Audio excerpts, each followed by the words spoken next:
3년째 그 승진에서 떨어져서 친구들은 다 부장 달았는데 나 혼자 만년 차장입니다. 문제는 뭐냐면 우리가 복잡한 현대사회를 살고 있지만 우리 뇌는 아직 원시의 뇌를 가지고 있어요. 그래서 많은 분들이 되게 힘들어하는 게 뭐냐면 반추입니다. 루미네이션이라고 부르는데 그 스트레스 상황이 내 의지와 상관없이 계속 머릿속으로 침투를 하는 거예요.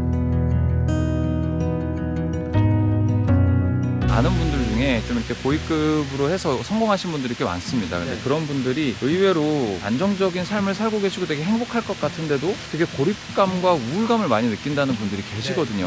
실제로 제 클리닉에도 남들이 부러워할 만한 전문 직종, 고소득 직종 분들이 많이 오시거든요. 근데 오셔서 1시간 넘게 펑펑 울다 가시는 분들도 많아요. 성공했다고 해서 그러니까 이런 경제적인 성공 자체가 행복을 보장해 주기는 어렵습니다. 스트레스 관리가 굉장히 중요한데 이 스트레스는 메커니즘이라는 게 굉장히 중요합니다.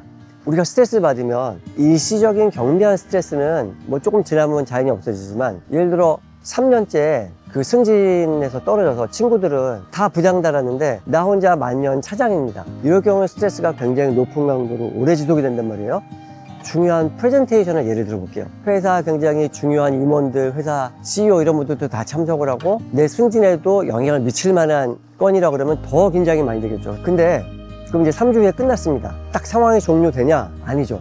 아, 그때 내가 좀 실수도 하고 떠듬거리고 이거 자료도 좀 부실한 것 같고 나 이거 승진 심사에서 이것도 나쁜 영향이 있지 않나? 계속해서 끊이지가 않거든요. 그래서 많은 분들이 되게 힘들어하는 게 뭐냐면 반추입니다. 루미네이션이라고 부르는데 그 스트레스 상황이 내 의지와 상관없이 계속 머릿속으로 침투를 하는 거예요. 그게 딱 들어왔을 때 그 생각이 떠올랐을 때 우리는 바로 리플레이가 되면서 그 상황을 분석을 하고 감정적으로 반응을 하죠. 그래서 실제로 제 클리닉에 지금 오는 분들이 한 분도 지금 3개월째 반추 때문에 너무 힘들어하는 분이 계시거든요. 문제는 뭐냐면 우리가 복잡한 현대사회를 살고 있지만 우리 뇌는 아직 원시의 뇌를 가지고 있어요. 제가 얼마 전에 산에 갔다가 굉장히 큰 뱀을 만났습니다. 근데 이 동영상 찍으면서 가까이 가다가 뱀이 확 달려드는 거예요. 진짜 간발의 차를 물릴 뻔했는데 뒤로 엄청 멀리 점프를 해서 제가 그 위기 상황에서 벗어났거든요. 근데 뒤따르던 친구가 저보다 더 놀랐어요. 야, 너 올림픽 나가도 되겠다.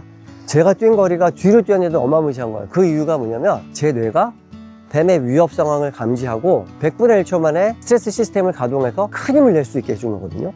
우리가 생각해보면 원시시대 스트레스는 우리가 평소보다 힘을 더 많이 써야지 위협에서 벗어날 수가 있잖아요. 그래서 지금도 우리 뇌는 3주 후에 발표되는 상황을 뱀이 물려고 하는 거랑 구분을 못합니다. 그래서 똑같이 힘을 더 잘 쓸 수 있게 해주는 건데 심박수 올라가고 소화기관 차단해서 소화기관을 가는 혈류를 큰 근육으로 벌여서 힘을 많이 내주게, 이런 것들이 프레젠테이션하고 전혀 도움이 안 되잖아요. 자, 뱀이 물릴 뻔하다가 점프해서 피했잖아요. 상황이 종료돼야 되는데 우리 뇌에서는 뱀이 24시간 나를 물려고 쫓아온다고 인식을 해서 이 스트레스 시스템이 비상가동하는 거예요. 우리 몸은 단기 스트레스는 굉장히 강해요. 이게 길어지면은 우리는 속수무책인 거예요.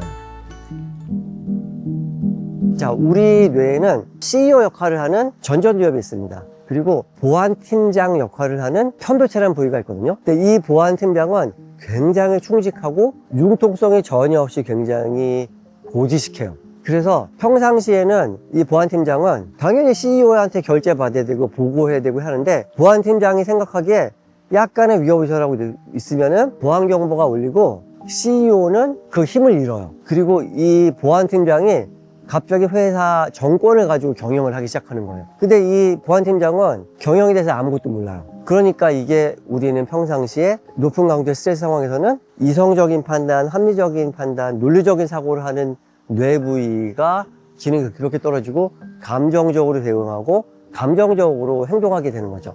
그래서 보안팀장한테 이 상황에서 아무리 CEO가 야, 지금 위협 상황 아니야, 끝나서 3주 전에 프레젠테이션 끝나서 이제 위협 상황 종료했어라고 아무리 얘기를 해봤자 보안팀장은 전혀 신경을 쓰지 않습니다. 그래서 반추는 뭐냐면 비상 상황이 된 거잖아요. 이 보안팀장은 위협이 끝났다고 진짜 끝났어? 하고 계속 확인하는 테스트하는 절차를 거치는 거예요.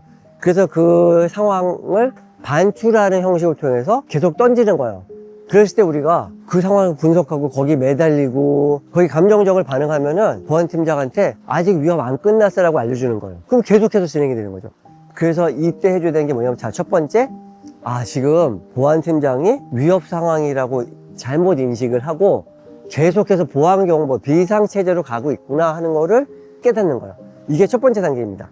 그래서 여기서 지금 엔진이 과열됐던 거구나, 보안팀장이 지금 위협 상황이 진짜 끝나는지 확인하는구나를 먼저 깨닫고, 절대 해서는 안 되는 게, 아, 이게 내가 멘탈이 약해서 그렇구나, 내가 예민해서 그렇구나, 딴 사람은 잘 넘기는 것 같은데 왜 나만 이렇지? 하고 2차 가해를 하는데, 이게 더 우리에게 큰 데미지를 줍니다. 이건 내가 예민해서 그런 게 아니라, 내가 멘탈이 약해서가 아니라, 이 보안팀장이 너무 충직하게 일을 열심히 하느라고 이 회사를 살리고 지키기 위해서 하는 정상적인 임무 수행인 거예요.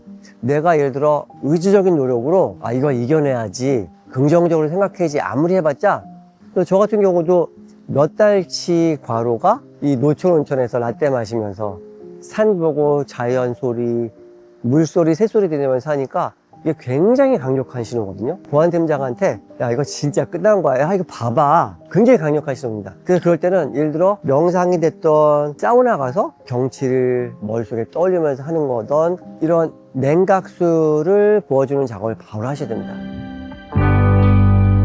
자, 그래서 정리하면, 반추는 냉각수를 부어준다고 해서 우리가 엔진이 붙자마자 바로 식지 않잖아요. 시간이 걸리잖아요. 마찬가지입니다. 반추가 바로 없어지지 않아요.